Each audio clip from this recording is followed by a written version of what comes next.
દર્શક મિત્રો, શતરંજ ન્યૂઝમાં આપનું સ્વાગત છે।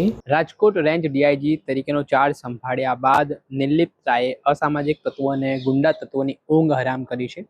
જે અસામાજિક ગેંગ છે, જે ગંભીર ગુનાહિત પ્રવૃત્તિઓને અંજામ આપતી હતી, તે ગેંગો સામે સપાટો બોલાવવામાં આવ્યો છે। ડીઆઈજી નિર્લિપ્ત રાયના તાબામાં આવતા જિલ્લાઓના એસપીઓને આદેશ કરવામાં આવ્યા છે કે તેમના વિસ્તારમાં કોઈ પણ પ્રકારની આવી અસામાજિક પ્રવૃત્તિઓ છે તે સાંખી લેવામાં નહીં આવે। જે લોકોને ખોટી રીતે હેરાન કરતી હોય, રંજાડતી હોય તેવી ગેંગ સામે કાગળિયા તૈયાર કરવામાં આવે, તેમને જેલના સળિયા પાછળ ધકેલવા માટેની તૈયારીઓ ઘડવામાં આવે।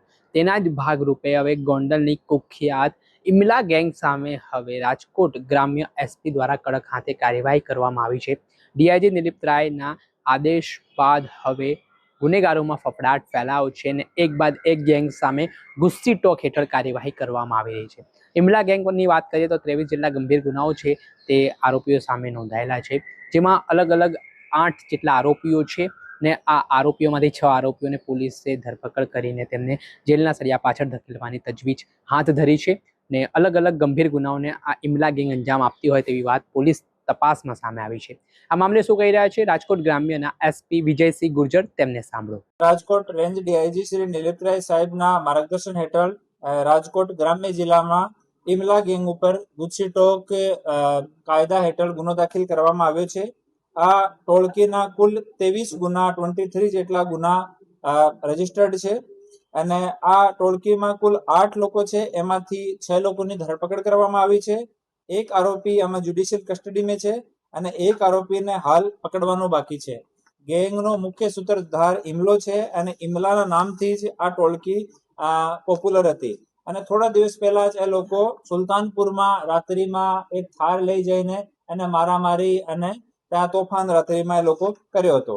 આમાં જો મુખ્ય સૂત્રધાર છે ઇરફાન ઉર્ફે ઇક્કુ હસનભાઈ ઉર્ફે જમાલભાઈ, ગોંડલનો રહેવાસી છે। ટોટલ 17 ગુના એના ઉપર રજીસ્ટર્ડ છે। બીજો ઇમરાન ઉર્ફે ઇમલો, 20 ગુના એના ઉપર રજીસ્ટર્ડ છે। હુસેન ઉર્ફે ભોળિયો, 9 ગુના। શકીલ ઉપર 2 ગુના। હસન ઇસ્માઇલભાઈ કટારિયા ઉપર 3 ગુના। સરફરાજ ઉર્ફે નોડી, એના ઉપર 2 ગુના અને નવાજ ઉર્ફે બામ્બુટ, એના ઉપર 1 ગુના। શાહરુખ ઇબ્રાહીમભાઈ પર 1 ગુના। આમ અલગ અલગ આ લોકો ઉપર ટોટલ 23 જેટલા ગુના રજીસ્ટર્ડ છે। આ ગુનાઓમાંથી ખૂનની કોશિશના 2 ગુના, ગંભીર ઈજા મહાવેથાના 4 ગુના, ધાક ધમકીના 3 ગુના, આર્મ્સ એક્ટના 2 ગુના અને પ્રોહિબિશનના 12 ગુના આપના અલગ અલગ પોલીસ સ્ટેશન્સમાં રજીસ્ટર્ડ છે। અને એવી જો ટોળકીઓ છે જો સંગઠિત રૂપથી અપરાધ કરે છે, આ તમામ ટોળકીઓ વિષયમાં માનનીય ડીજીપી સાહેબ, માનનીય ડીઆઈજીપી સાહેબ એના સુપરવિઝન હેઠળ અમે લોકો કામ કરી રહ્યા છીએ અને ભવિષ્યમાં પણ એવી ટોળકીઓ વિરુદ્ધમાં ઓર સખ્ત કાર્યવાહી કરવામાં આવશે। કેટલાક લોકોને ચેતવાનું કર્યું છે, કેટલાક કહી રહ્યા છે કે 1-2 ગુનામાં ગુસ્સી ટોક નથી લાગતી, પરંતુ આમાં 2 ગુનાઓ વાળાને પણ ગુસ્સી ટોક લાગી છે, તેને ચેતવાનું કર્યું છે ખરા?